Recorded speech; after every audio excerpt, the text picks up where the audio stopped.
Je vous salue dans le précieux nom de notre Seigneur et Sauveur Jésus-Christ. Aujourd'hui, je vais partager avec vous une cinquième pensée, une cinquième réflexion intitulée « Quand des murailles se dressent devant vous », tirée de la série « Dieu garde toujours ses enfants ». Et le passage biblique se trouve dans Josué chapitre 6, du verset 1er à 21. Dans son cheminement vers la terre promise, Israël a finalement traversé le Jourdain. Tous se sont bien préparés spirituellement et jusqu'à cette étape-là, ils ont suivi les ordres de Dieu. Maintenant, ils sont prêts pour la conquête de la terre promise. Ils s'apprêtent à entrer dans le pays où coule le lait et le miel. Cependant, là encore, ils vont faire face à un obstacle de taille. Essayons de nous mettre dans les chaussures d'un soldat israélite moyen. La plupart d'entre eux n'avaient jamais vu de ville aussi fortifiée que Jéricho. La ville est entourée de hautes murailles très épaisses. Beaucoup pensaient que s'en emparer serait absolument impossible.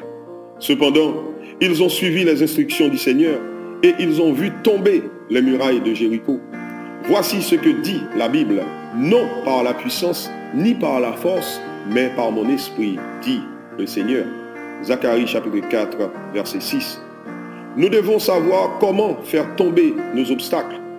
Il est important de savoir que notre Dieu est capable de nous donner la victoire. Nous devons tout simplement savoir comment le suivre pour arriver à la victoire. Nous avons des leçons importantes à tirer de ce passage. Tout comme Israël a dû faire face à la muraille de Jéricho, nous aussi nous faisons face aux difficultés de la vie. Il est important de savoir comment les surmonter alors que nous avançons vers la victoire.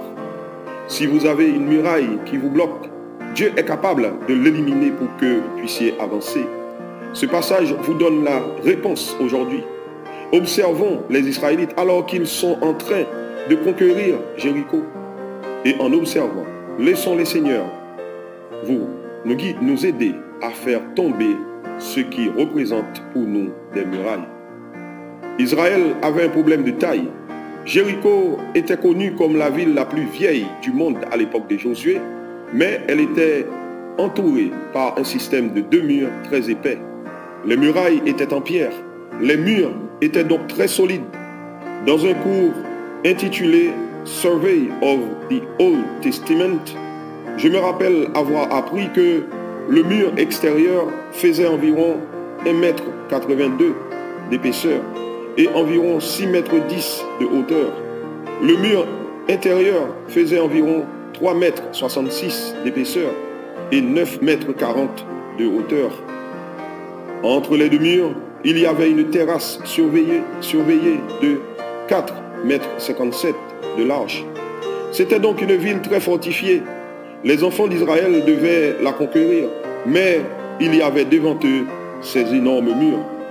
Vous savez, la vie est un cheminement. Nous avançons, mais nous rencontrons aussi des obstacles.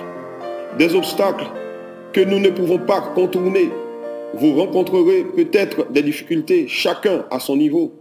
Peut-être cherchez-vous du travail sans en trouver. Peut-être est-ce un proche que vous aimeriez voir venir au Seigneur. Peut-être est-ce une communauté pour laquelle vous avez de grands soucis. Peut-être est-ce un ministère que le Seigneur vous confie et pour lesquels vous vous sentez inadéquat. Ou bien est-ce qu'une montagne de problèmes familiaux qui vous brisent le cœur et pour lesquels vous ne savez plus quoi faire. Des problèmes financiers qui vous stressent jusqu'aux limites de votre patience et de votre foi. Peut-être est-ce l'âme sœur qui, malgré vos prières, n'est toujours pas arrivée. Vous avez peut-être une maladie qui vous ronge, etc.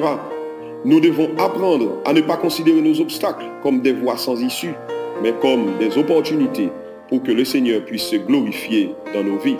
Il est capable de faire tomber la muraille qui se dresse devant vous et qui vous empêche d'avancer. Nous avons, comme Israël, les promesses de Dieu. Alors que Josué et tous les hommes de guerre observaient ces murs qui entouraient cette grande ville, Dieu avait un mot de réconfort pour eux.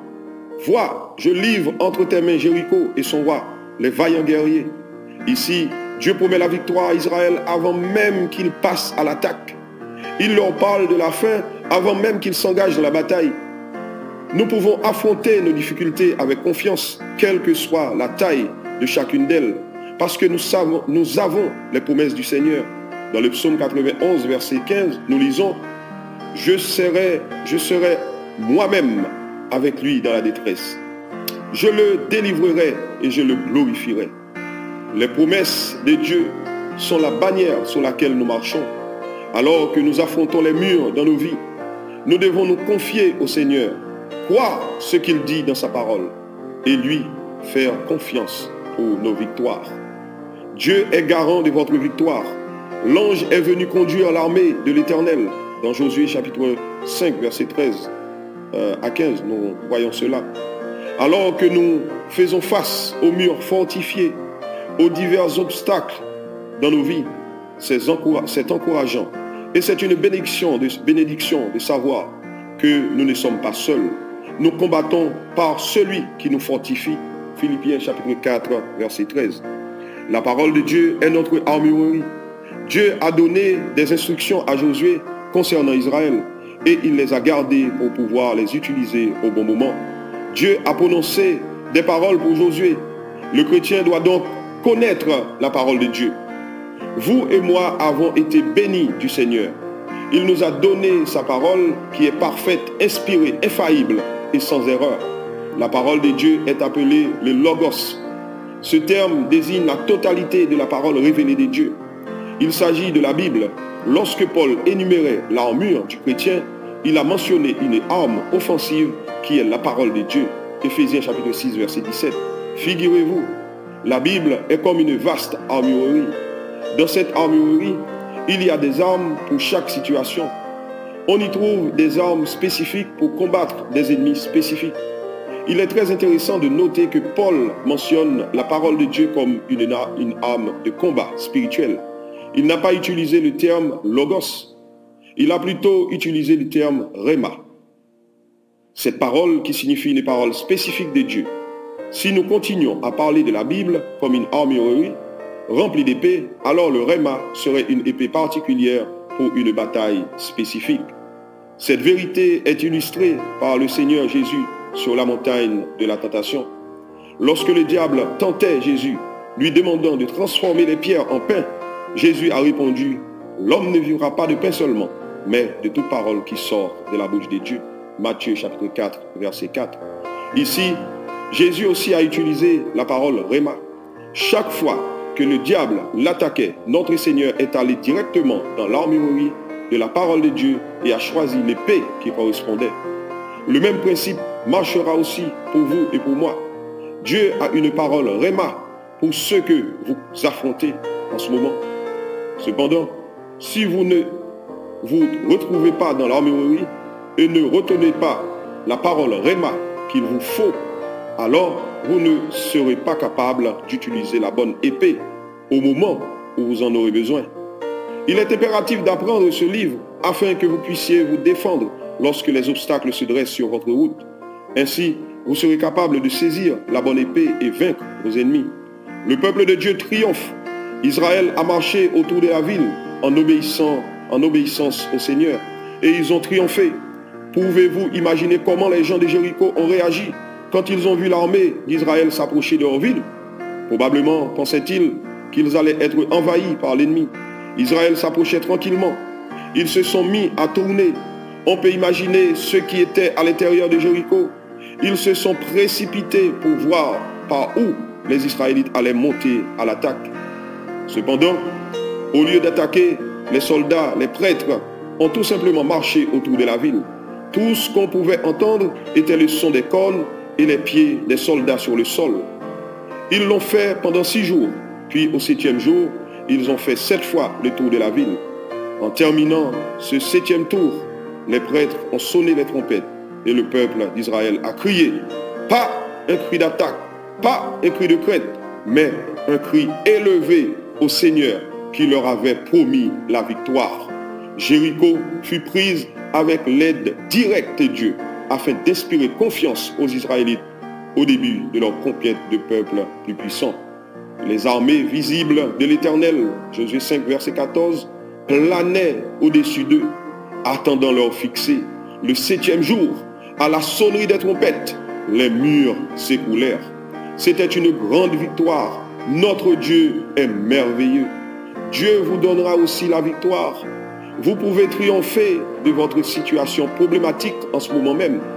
Apprenez cette leçon d'Israël. Dieu vous a promis la victoire. Mais grâce soit rendue à Dieu qui nous donne la victoire par notre Seigneur Jésus-Christ. 1 Corinthiens chapitre 15, verset 57. Parce que tout ce qui est né de Dieu est vainqueur du monde. Et la victoire qui a vaincu le monde, c'est notre foi. 1 Jean chapitre 5, verset 4. À quel genre de mur faites-vous face en ce moment? Apparaissent-ils invincibles? Est-ce qu'ils vous semblent trop hauts? Est-ce qu'ils vous paraissent trop épais? Est-ce que la victoire vous semble absolument impossible dans votre cas? Laissez-moi vous rappeler que si vos murs ne sont pas encore tombés, ils tomberont. Ils peuvent même tomber à l'instant même. Retenez cette leçon d'Israël. Commencez à aborder votre Jéricho à la manière de Dieu. Allez-vous vous laisser conduire par Dieu vers la victoire?